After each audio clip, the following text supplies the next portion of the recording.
Hey, this is Stephen Platinum, your friend in wrestling with Platinum versus Raw. This is from last night, which was November 9th, 2020.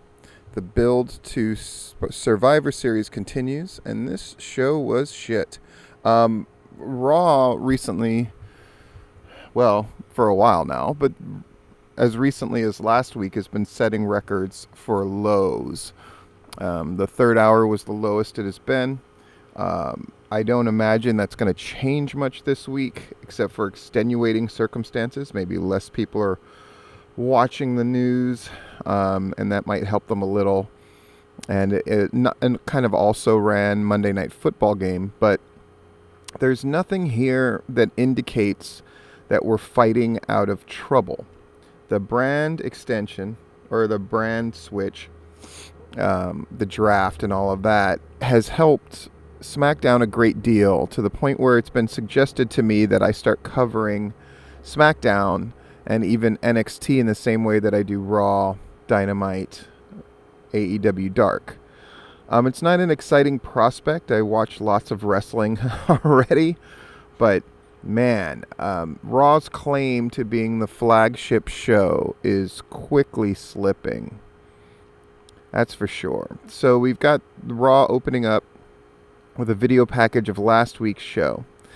So we see Drew McIntyre, Randy Orton, Alexa Bliss, Bray Wyatt, The Miz failing to cash in his Money in the Bank thing successfully. We see Drew's pin over John Morrison. Oh boy. And Orton's post-match RKO to McIntyre. And the Fiend laughing to close the show. I mean, this is shit. I don't know what else to say. It's shit. It's so bad. So we're from the Thunderdome in Orlando. We got Tom Phillips, Samoa Joe, and Byron Saxton. That's good. Oh my God. We open with Miz TV. So we got Miz with his Money in the Bank thing. Morrison opens him. Let's just start breaking down the major issues. I mean, show recaps you can look at or just watch the show. But part of what I provide is just sort of overview stuff. Is there anything about Raw with the way they open the show that compels you to be a fan or to talk to people or to hashtag? When's the last time you've seen the WWE claim some kind of social media status of like this many people are tweeting about Raw? You don't see that stuff because why the fuck would you? Right? What about this show compels you? Miz, think about this. The Miz right now is their biggest perceived crossover star because he has two different shows. And USA is now using Raw as a lead-in to his show about him and Maurice. And then you have that Wipeout show. So, it's just so awful. So they're hyping tonight's matches, which weren't promoted in advance. And AEW, for whatever flaws they may have, no one can deny that they don't skip a beat when it comes to promoting their other shows. They do a stellar job at that. And there's kind of a buzz and an excitement. And some would claim, well, WWE's number one. And so they're Goliath, and people are always going to root for David. To an extent, that's probably true. But then WWE, think about this. They've lost the title that they've coveted the most. And what is that? The title of We Are Professional Wrestling. They are not the exclusive province of professional wrestling anymore. That's a big deal. They do not encompass all of pro wrestling anymore in the perception of the public at large. It's only going to get worse as AEW continues to expand their reach. All it's going to take is some crossover stuff, and you're going to have a real competition and war on your hands. The true problem, and this show reflects it, and I'll get back to it, is that there's not a gnawing pit of hunger in the WWE at all. They're willing to do the ruthless things, right? The business things, the cold calculated things, firing people, firing their live event staff, and all the rest of it, because to them, perception doesn't matter anymore as long as they get the automatic money. So they're not worried about perception. They're not worried about realistically money being made, because that's going to happen. And it's permeating throughout the organization as far as how creative is done. So we got Miz there plugging his stuff, and they hype the Randy Orton and the tag team champions, The New Day, and Drew McIntyre. So we've got, think about this match, right? This would be normally like a big house show match. Just like something you couldn't see on TV, but now you're seeing it on TV. You've got their champion teaming with presumably the number one contenders to the tag title against the tag champions and the number one contender to the world title. That's a big deal, but it doesn't feel like it, does it? And it feels now that main event, think about this. I mean, think about how insane this is. Main event has now become, on Raw, has now become synonymous with throwaway match because less people watch. That's what they've reduced their product to, where the things that you're supposed to be the most excited about, you are the least excited about in terms of viewership. And the third hour, which should be this amazing thing, instead is considered a burden and a negative. It's crazy.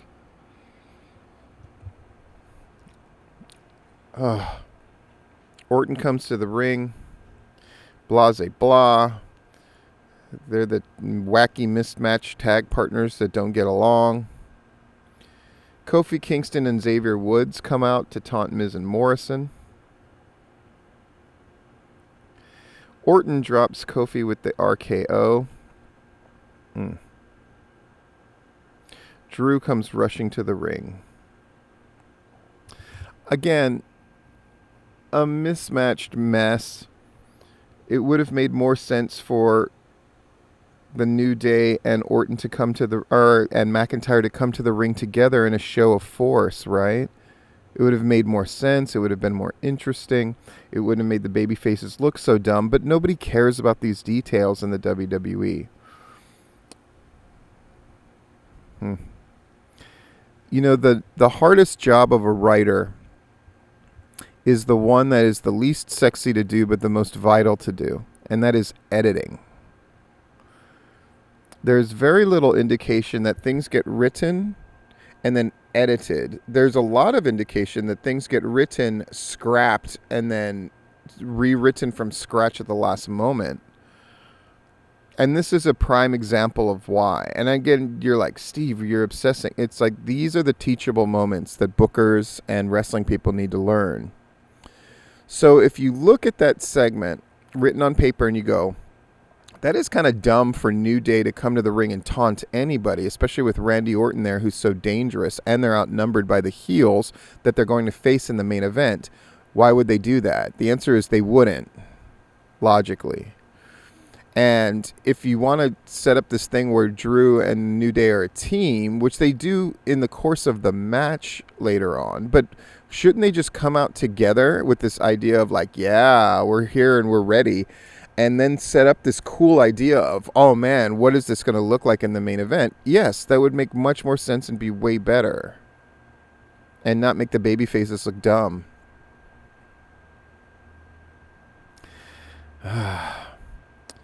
So the other thing we've got going on is people competing for this spot on the Survivor Series teams, even though it gives you nothing. Not bragging rights of any significance. Not title shots, not standing on the show. there's no stakes. There's no chips on the table for any of this stuff. Uh, so Elias versus Riddle versus Jeff Hardy. Second chance qualifier. Riddle wins. We're making sure we have as weak a team as possible on both ends. We got Pierce and AJ Styles. And AJ Styles' muscle. They're talking. Pierce and AJ shake hands. Pierce walks off.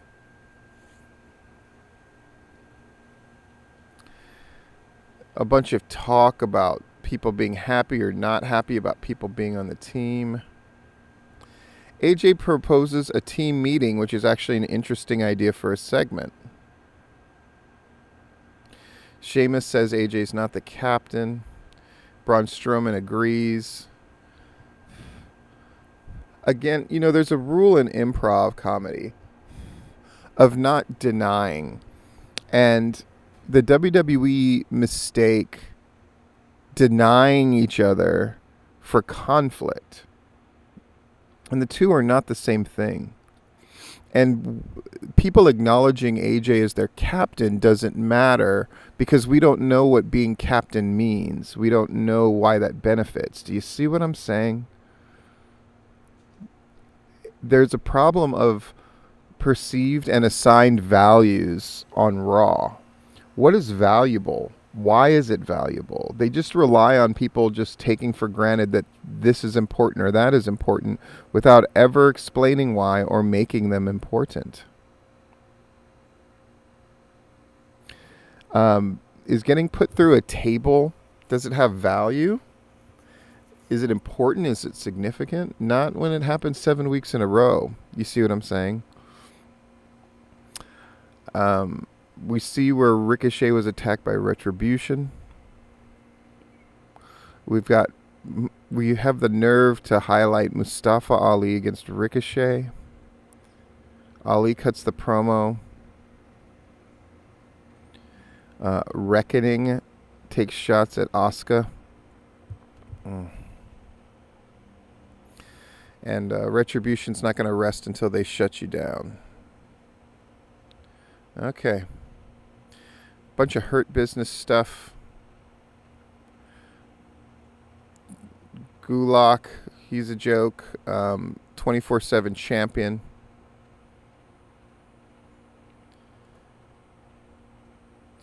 The Hurt Business taunts Gulak. R-Truth pins him and wins his 24/7 title back again. So Hurt Business, who not 2 weeks ago were the most imposing force, this kind of badass group, is now reduced to being part of people's comedy segments. Again, perceived value and how things are used. Lana against Shayna Baszler.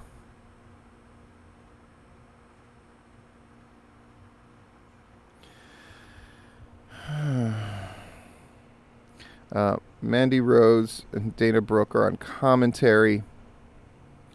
Please let it stop. Baszler beats Lana in quick fashion.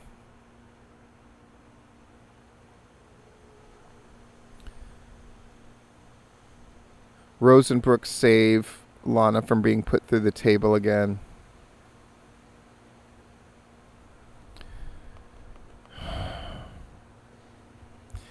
I mean, on paper the show is terrible, but in practice it actually comes across worse.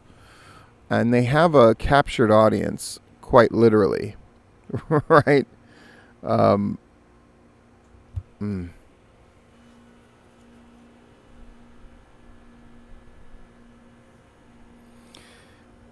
then Rose and Brooke, who saved Lana, now tell Lana to stay out of their way.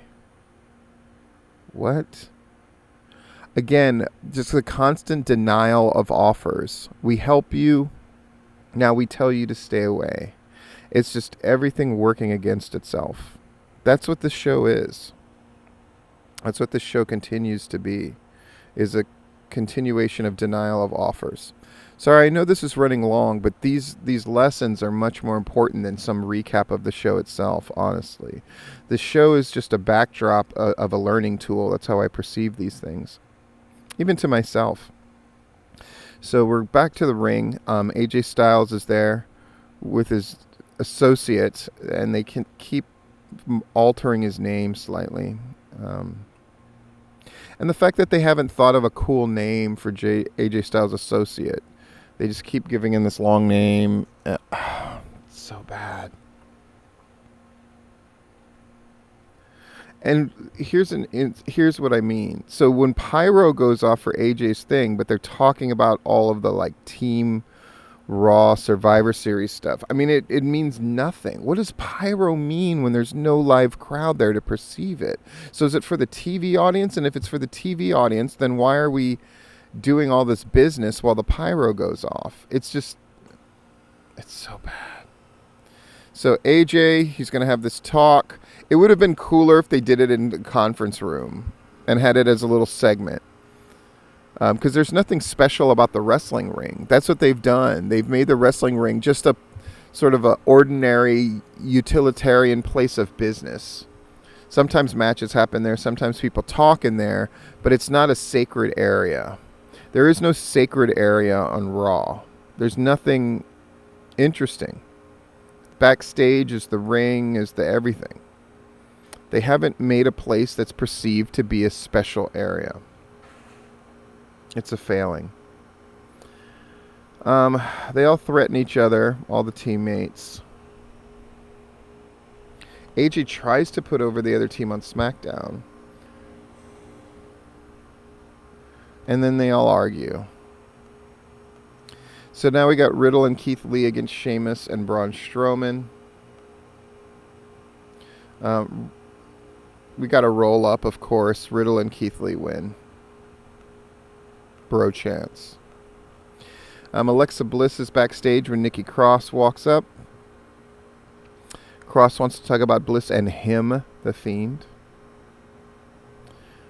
Bliss eventually blows flower petals in Cross's face and says she chooses him. Okay.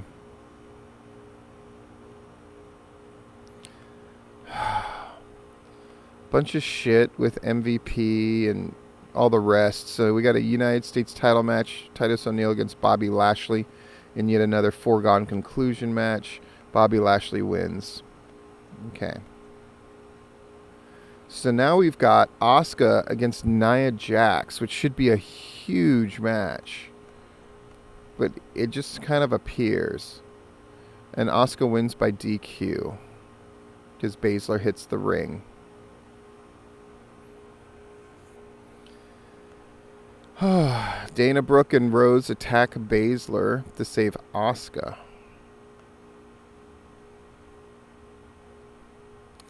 And then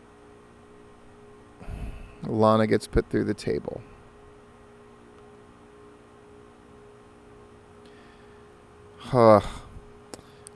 Sarah Schreiber is talking to R-Truth, and she says, yeah, R-Truth, you're going to be in the 7-person match. Hears this music and leaves. Akira Tozawa wins the title, and then a bunch of people win the title, and Tucker wins the title, and at the end of the day, the Lucha guys win the title, and then R-Truth runs away with the title. Wow. Then we got Mustafa Ali versus Ricochet. Do you notice how this show is dwindling in importance, that each match gets progressively less and less important? Mustafa Ali wins by tapping out Ricochet. Remember that Ricochet push from a month or two ago? Yeah. Then we got our main event. So Randy Orton, Miz, and Morrison, and the story is Randy Orton won't get in the match against Drew McIntyre and the New Day. So the heels are basically shorthanded. And the guys that we're supposed to hate the most, Miz and John Morrison, we feel a little bad for because they're having to take on 3 guys. And they're doing it successfully for most of the match. Eventually Drew claymores Morrison because he's the least important. And so they win. and literally nothing happens out of that. A show of no consequence, a poker game with no chips that matter on the table. But make sure to tune in next week. Wow. This has been Platinum versus Raw.